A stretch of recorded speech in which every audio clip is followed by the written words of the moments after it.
Hi, I'm Bob, and welcome to Between the Sheets, where we look at Microsoft Excel and related technologies. Excel has another new couple of functions, and I think they're really cool. The nerd in me really likes playing with them. They're the translation functions, and they do just what they sound like. One function will translate text from one language to another, and the other function will simply tell you what language some text is. As of this recording in July 2024, these functions are in beta, so you might not have them available yet. And they're also being introduced right now only in the Windows version. I'm sure they'll go in the Mac and web versions afterwards. So let's take a look and see how it works.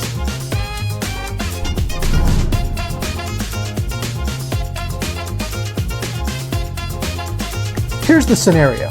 Our fictitious Friendly Grounds is selling coffee beans internationally, and orders are coming back with notes and questions in various languages. For simplicity, I'm leaving off the ordering information because we don't need it for this video. Now, on this worksheet, you can see down column A, customers have questions in Spanish.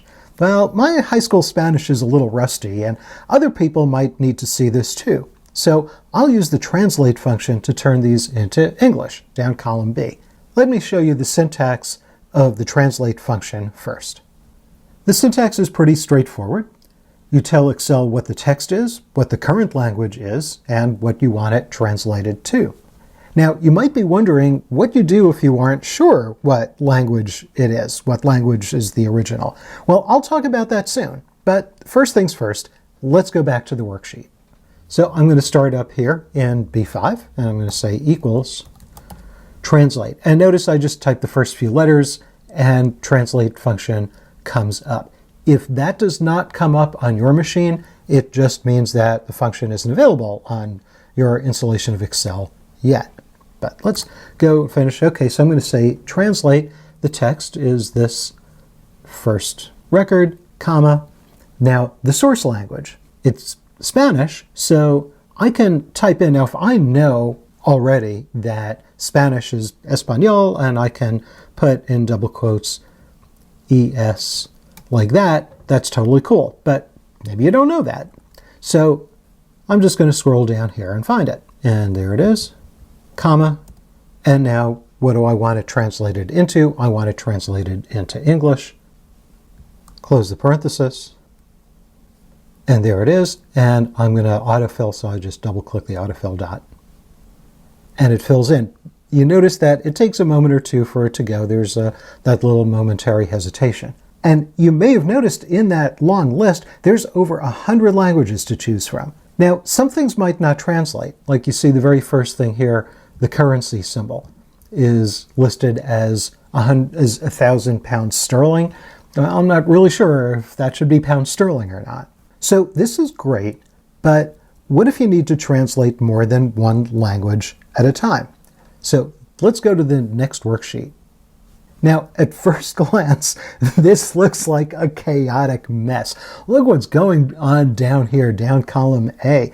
We have comments and questions in a half dozen languages, and some of them, like in row 12 and 13, you might not even know what the languages are. You might not know what that is. You might not know what that is.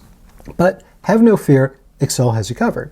Let's go back up to the top. I'm going to go here to column B again. And I'm going to use the same translate function as before, but I'm not going to specify what the original language is. I'm going to go again to equals translate. And this tends to jump around a little bit. That's just Excel for you. So there's the text that I'm translating, comma. Now, since I don't know what all of these are, what I'm going to do is I'm going to leave out that second argument. I'm going to let Excel figure out what the language is. So I'm just going to put in a second comma. So I have to put that in or the function won't have the right number of arguments in it. And whatever that language is, again, I want that translated into English. Close the parenthesis. And you notice, by the way, it does not get messed up. So the first item here is in English, and asking it to translate English into English, it doesn't phase it at all. There's no problem. So I'm going to go here and double click And there we go. Scroll back here a little bit.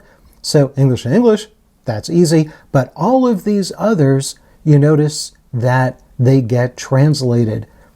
Whatever those languages are, even if you don't know what they are, Excel has now translated them.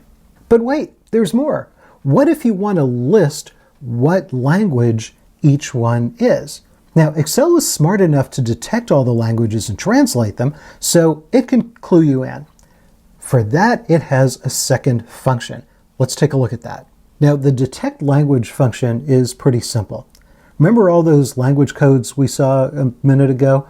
All we have to do is tell the function what the text is you're looking at, and it will return the corresponding code. So we just say equals detect language, tell it the text, and it's going to return a code for us. Let's go back to Excel. So I'm going to scroll up here, and now I'm going to make column A narrower, just for the sake of this video so we can see what's going on.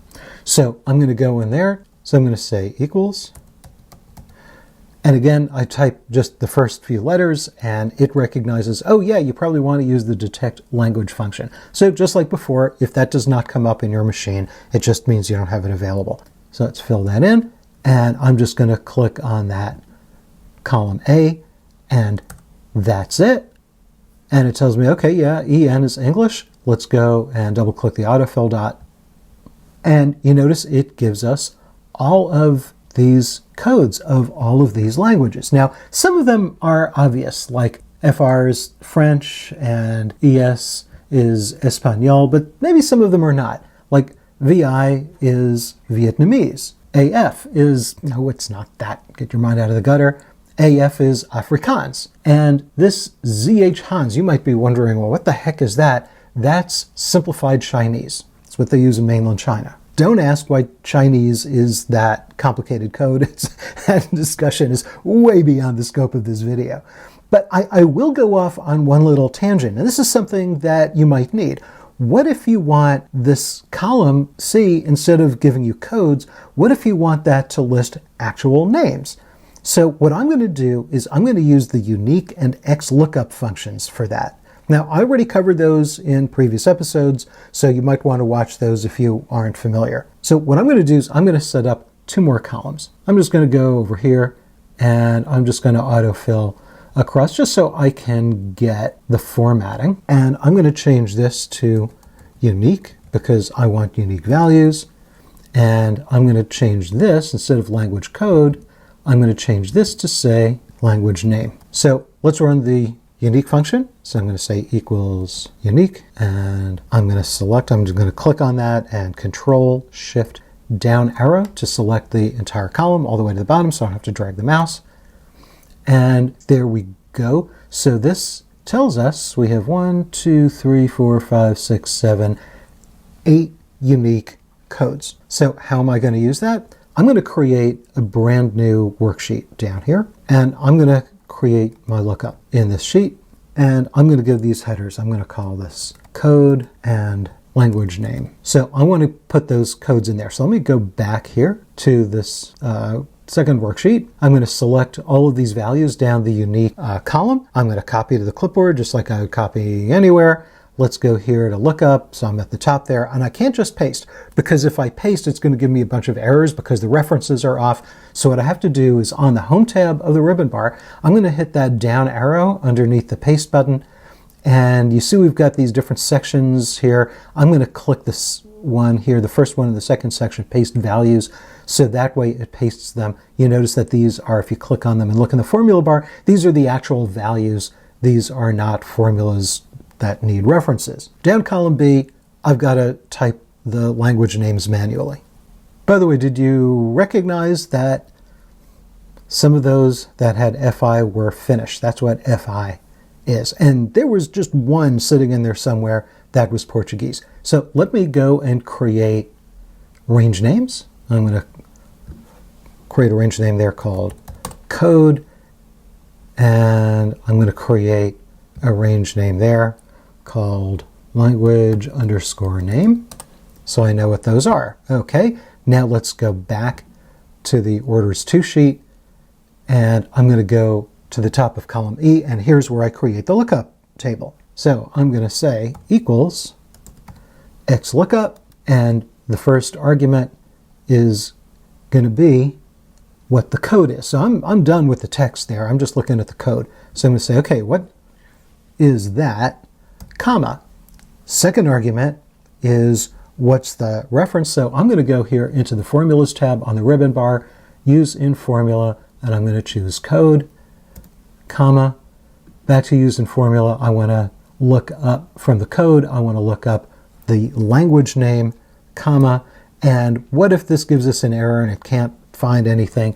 I'm going to, in quotes, I'm going to say not found. Close the parenthesis, enter it, that tells us it's English. Let's go and autofill to the bottom, and there we go. So now this tells us in, plain English, this tells us what the names are of all of those. Now that you have this, you could do things like, maybe let's turn it into a table. So I'm going to press Control T to turn this into a table. And now I could do things like, well, maybe I just want to sort.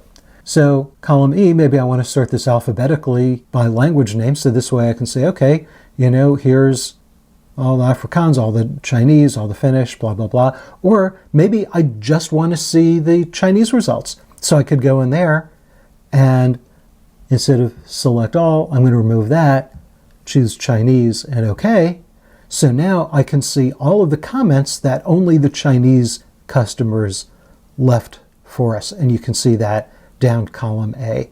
Or maybe I want to see only the French questions. I can deselect Chinese and choose French and OK. And I can see here are just the French questions. I think a nice touch when the detect language function is formally released is if it would have language names built in, like if it had that as a second argument. That way we wouldn't have to go through the extra step of creating the lookup table. Also, the translations happen on Microsoft servers. That means you need an internet connection for them to work. Keep that in mind if you're 30,000 feet above or below the Earth's surface. So until next time, my name is Bob, and this has been Between the Sheets.